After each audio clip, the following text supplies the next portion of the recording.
Friends! Good morning! Ito na inyong sister Glenda.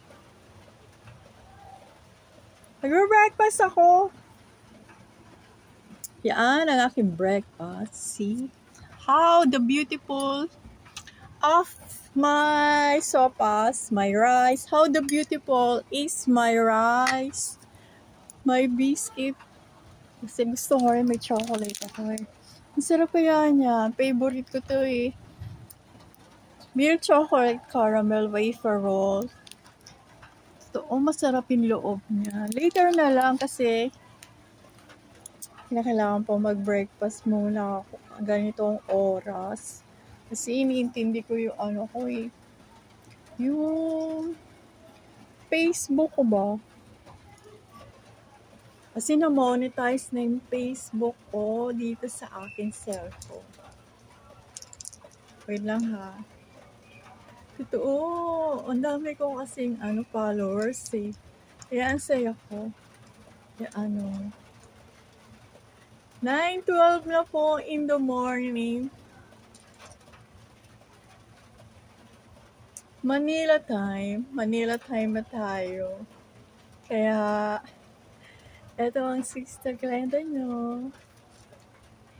Nag-aalmusal ng ganitong katanghal. Hindi ko na pinakita sa inyo kasi yung ibang work ko dito. Kasi nga, kapag umaga, maaari naman ako mag-video ngayon. For this point in time, nag-relax lang muna ako. Ito yung balik. Kasi hindi ko ma-avoid yan kasi ganito lang talaga ang bahay na tinitiran ko. Yan. Yung sopas, hindi ko na pinapakita sa inyo paano iluto kasi nga, ako lang naman talaga kasi yung kumakain. So, ano naman to eh. Yan.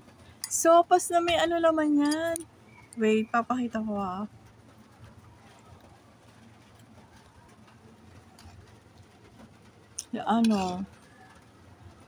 Sopas na may siya.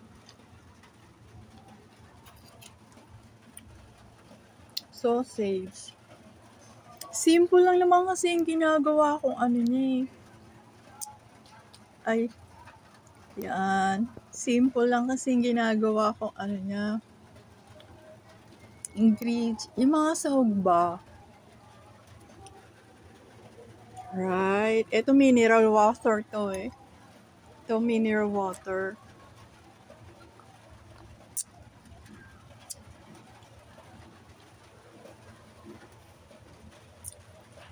Ano ngayon?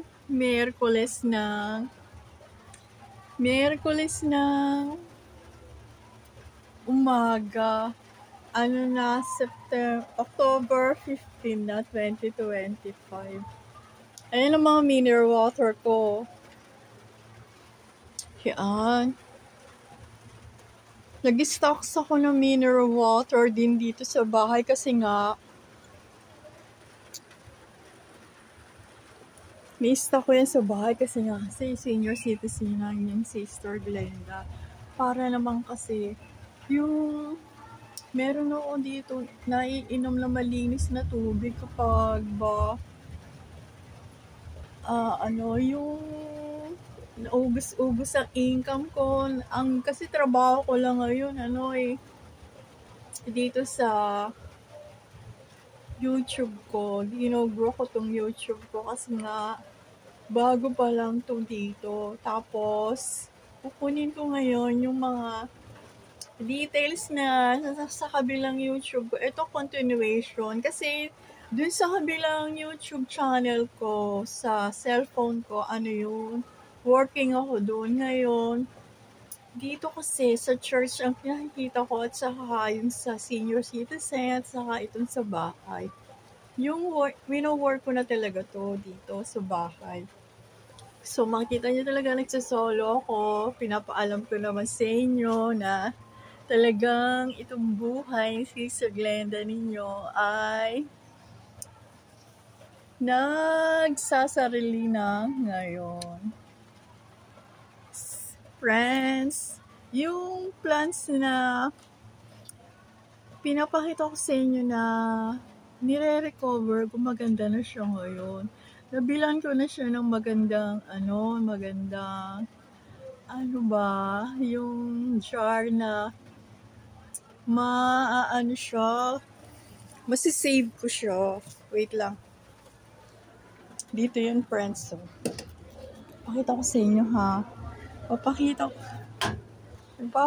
ko sa inyo kung gaano kaganda na siya ngayon. Kasi na siya yung malalaki na yung niya. Malalaki na yung dahon niya. Talagang bagong-bago yung dahon niya. Papakita ko, ha. Wait lang.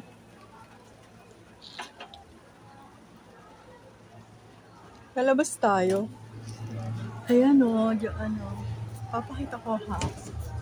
Pababa ko sa hagdanan. Ito kasi yung bago.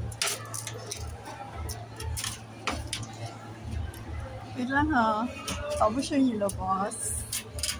Ito ang buhay ni Sister Glenda ninyo. Yan. Tingnan nyo.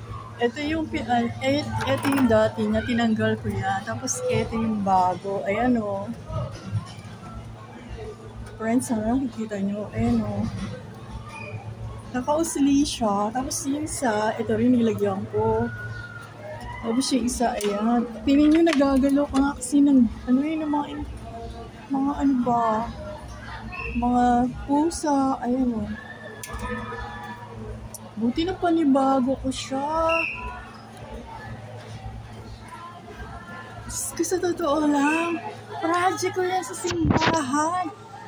Akit tayo, friends. Akit tayo sa taas. Ayan, akit na tayo.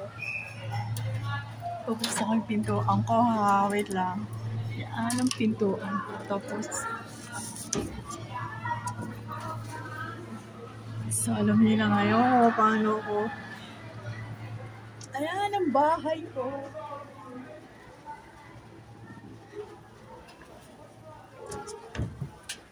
Hi! Tapos yun yung breakfast ko. Di pa nga talaga ako nag-aalmusal. Ayan, friends. Hi. Eto naman kasi nga papakita ko sa inyo. Malapit na Christmas, di ba? Eto, kaya may Christmas decor. Ito lalagay ko to sa labas. Yan. Meron na akong bagong garland. Nabili ko to Wait lang, friends, ha. Yan ang bagong garland ko. Nabili ko yan. Tapos may kasama siyang ganito. Yan, mga ribbon. Tapos ito yung hook niya. Lalagay ko ito dun sa door. Ayan Diyan akong binili yan. Yan, friends. Busy naman ako dito ngayong malapit na mag-December. Christmas time is near. December. So friends, ha. See you around again, friends. Bye!